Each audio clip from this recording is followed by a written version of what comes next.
Well, thank you, everyone. Thanks to the organizers for inviting me, Monica specifically for reaching out. Thanks to the other panelists for sharing some great insights, and a lot of geographers here, which is always nice. And for the audience members sticking with us.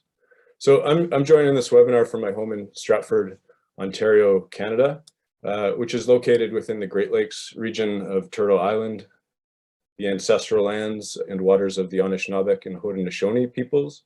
It's territory that's associated with Treaty 9, the Huron-Tract Purchase of 1827, and home to the red maple and red-tailed hawk, among other critters. I'm an associate professor in the Department of Recreation and Leisure Studies at the University of Waterloo. The University of Waterloo is situated on traditional territory of the neutral Anishinaabe and Haudenosaunee peoples. The University of Waterloo is situated on the Haldimand Tract, land promised to the Six Nations that includes 10 miles on either side of the Grand River. And this map on the right side of the slide shows the Haldimand Tract area. So here's an overview of the comments I've prepared for today. I'm not going to speak in any depth about the working premises here, but I do want to note them. First, when I engage in questions of ethics, my approach is typically oriented to ethics being about the ways we compose who we are or how we ought to live. So ethics is a process of becoming otherwise. Second, when I engage in questions of tourism, I accept that tourism has a long, complex, and bumbly lineage that is tethered to colonization and colonialism. And third, if we're serious about ethical recovery of Arctic tourism, whether that's post-pandemic or amid other devastating moments in human and planetary health, whether that's war or climate change as examples, then we must include and incorporate a decolonizing politics. So my objective for the next several minutes is to illuminate how decolonizing stories can be and are being constructed. And as you know, I'm commenting here, I'd invite folks to reflect on a few questions. Where are decolonizing stories located? Who is sharing them and who is authorized to share them? And how does one listen for decolonizing stories? Since we're all situated differently, I'm going to spend the first part of my time here describing some core concepts that contextualize my research and my teaching here in Canada that relate to decolonizing tourism. These concepts include colonialism, settler colonialism, responsibility, and decolonization. In the second part, I want to highlight 3 moments from my research with colleagues and collaborators that show how we've approached the values-engaged work needed to decolonize tourism. And you can see these three moments listed here: learning from elders, working with communities, and listening to non-human teachers. My hope is that my brief comments will help reinforce the merits of projects that members attending today are currently engaged in, or prompt some ideas for your own decolonial practices in tourism research or practice. The slides are moving okay? Yeah, no problem. Awesome.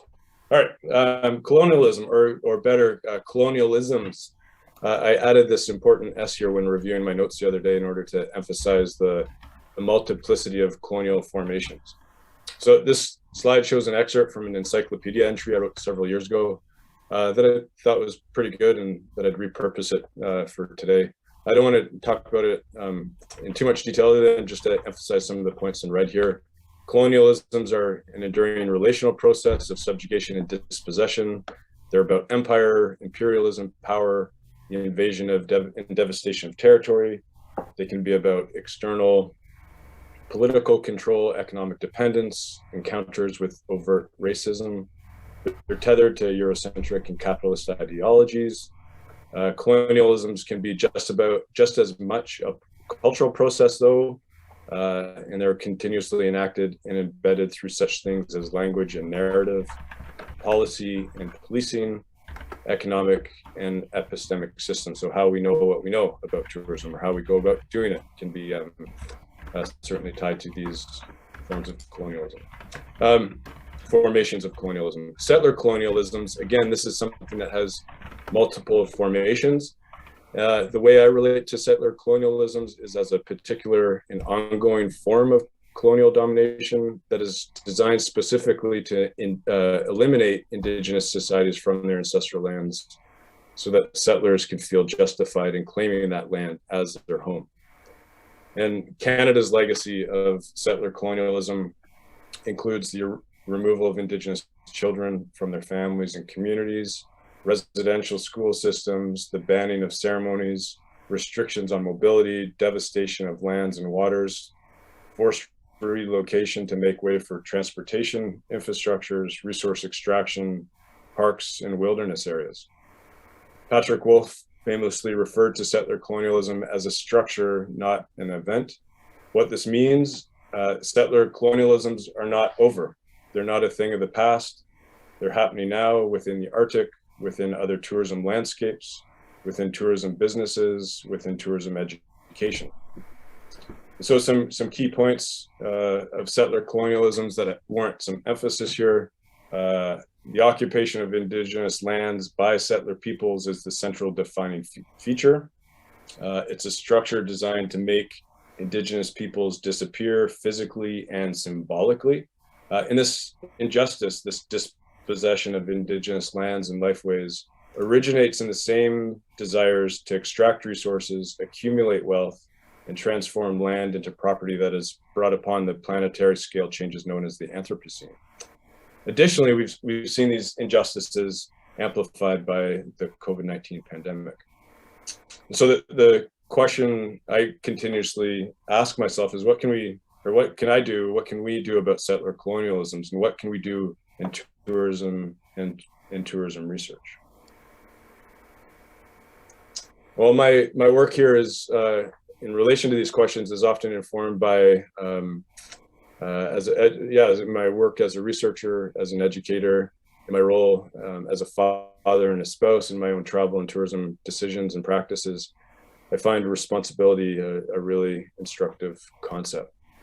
And specifically, Iris Marion Young's political philosophy of responsibility is one that I find usefully accounts for the past while orienting towards the future.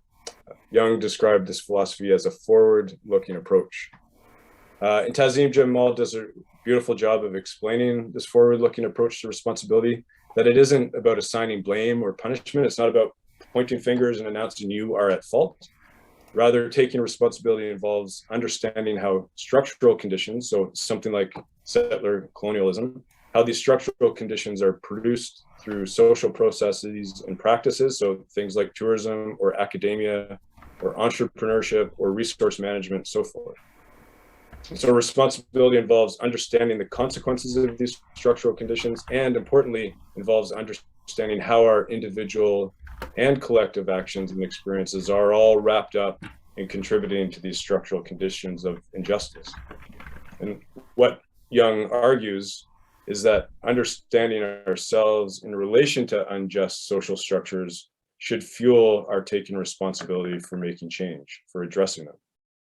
So in my case, I understand that my research, my leisure, my travel, my livelihood is enabled by Canadian settler colonialism. And it's that particular structure that I seek to transform in my work. And one of the concepts that I find useful for activating change is decolonization. Now, decolonization, of course, means different things to different people in different places. Following Eve Tuck and Wayne Yang, I relate to decolonization as a tangible, lived, and material process that entails returning autonomy over Indigenous lands to Indigenous peoples, and consequently the restoration of Indigenous lifeways. To achieve this sense of Indigenous futurity requires dismantling and rebuilding institutions, structures, systems, identities, and narratives of settler colonialism. So dismantling and rebuilding, critiquing and creating. And so several scholars suggest that decolonization requires work on two interrelated fronts. One, a critical project, and one, a constructive project. Critical projects, they involve critically diagnosing how settler colonialism is variously mobilized or entrenched. So for example, how indigenous erasure is normalized in Arctic tourism promotions that depict pristine, unpeopled wilderness, as the example from this Nunavut promotion suggests. Constructive projects, on the other hand, in Eva McKay's words, involve imagining and living regenerative ways of being. These creative and generative projects are those that foster cultural practices, knowledges, ambitions, life stories, land and water relations that are situated beyond colonial power. And in the image here that reflects such a constructive project is an annual land camp experience designed and implemented by and for members of the Litzoke Dene First Nation in the Northwest Territories. So this is a community-led, ancestral, land-based learning experience that is set within an idyllic wilderness tourism landscape. Over the years, tourism scholars have done some really extraordinary work on the critical projects associated with decolonization, and I've dabbled in this a bit myself. The constructive projects, those that work to imagine and enact decolonial spaces, I find to be gaining more energy recently. And thinking about ethical recovery of Arctic tourism, these constructive projects of decolonization seem to me especially necessary. And so for that reason, I want to briefly highlight three moments from my own research with colleagues and collaborators that show what we've been doing to contribute to the advancement of this front, and specifically through story work. And I'll just I'm going to highlight a few three moments that relate to three different publications, and happy to distribute those publications or drafts of those to folks afterwards. So please feel free to shoot me an email if you'd like a copy. The first moment here is in Decolonizing Tourism Stories, I've named Learning from Elders. The full version is conveyed in this forthcoming book chapter with my sister king colleague across the globe, Dr. Emma Lee. In this chapter, Emma and I aim to story the deep bonds of kinship, love, and reciprocity as expressed in narratives of our experiences being mentored by Indigenous elders. In different ways and in different geographies, both Emma and I have had our tourism curiosity sparked by elders who gifted us a sense of belonging, whose knowledge has made lifelong trails, burrows, and tracks in our hearts, minds, and our work. And we seek to honor these elders, and in doing so, offer others a place of confidence to write these sorts of stories that many of us share, that many of us have experienced, but are often dissuaded from telling in academia. Emma and I use story work to invite and generate tourism worlds that foster Indigenous life and refuse conventions in tourism development, refuse conventions in tourism pedagogy, and refuse conventions in research discourse. What we locate are several insights and expressions that exceed colonial violence. So for example, the elders' selling and sharing of art is not about commodification, but about asserting sovereignty and speaking truth to power. The elders' expression of welcome to researchers, to tourists, to place their welcome of new life into learning with others is similarly an expression of that power.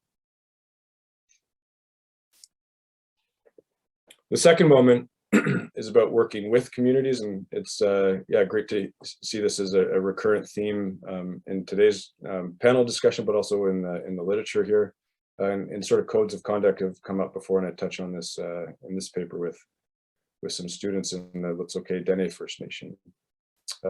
Working with communities is the name of the second moment. Working on communities is extractive.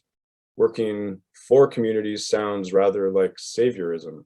Working with communities emphasizes reciprocity, shared learning, and co-creation.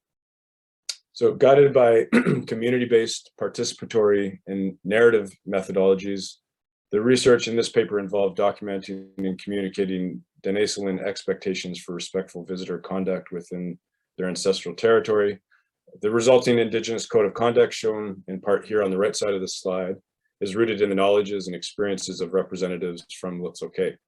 In reflecting their expectations, values, and priorities, the code also celebrates the heterogeneity of Indigenous peoples and landscapes within the Arctic regions. It differs, and this differs substantially from other tourism codes that tend to be developed top-down, position visitors as environmental threats and are pan-Arctic in scope. So the aim of this Decolonizing code is to encourage place-based respect and responsibility from the bottom up, from the community up, and follows an outcomes-oriented approach that explains why behaviors are or principles are important. And then third, at this last moment, I'd like to highlight is written up in a paper with M.K. Stinson and Kelly Caton, appealing to the power and pervasiveness of metaphor in the making of tourism lives and worlds. This paper conveys the merits of becoming common plantain, a metaphor that we argue teaches non-Indigenous peoples how to position themselves as participants or accomplices in the struggles for decolonization. In the wake of colonization, Indigenous peoples of Turtle Island observed common plantain growing in the paths that European settlers used. This invasive low-lying plant was thus named white man's footstep by several Indigenous communities, and it actually became valued for its medicinal and nutritional benefits. Potawatomi scholar Robin Kimmerer advises that common plantain offers important teaching for settlers of Turtle Island who are striving to become naturalized to place. And so we take our cue from Kimmerer here and to show how becoming common plantain opens up meanings and possibilities for doing tourism and doing tourism research otherwise in ways that are simultaneously accountable to and turned away from colonization. And specifically, we illuminate how common plantain teaches us to be accountable to where we come from, to be discreet and humble as we work in relation to people and place, and to use our gifts to help heal and nourish. So becoming common plantain reflects a positionality in tourism that is much different than tourism researchers as knowledge experts, and much different than tourists as consumers of spectacle and experience. And so that's mostly it. I do hope some of my comments that folks will dig up the full accounts of the decolonizing stories that I've briefly highlighted here as learning from elders, working with communities, and listening to non-human teachers.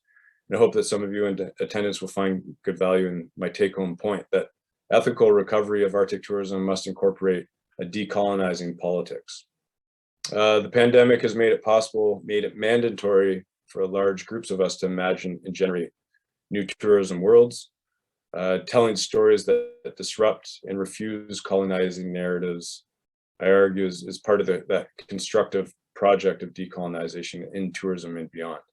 And so if we have time for some dialogue and discussion, I'd love to hear from folks in the audience, folks on the panel about who have stories to share about how their tourism research or tourism practices, businesses are contributing to similar projects.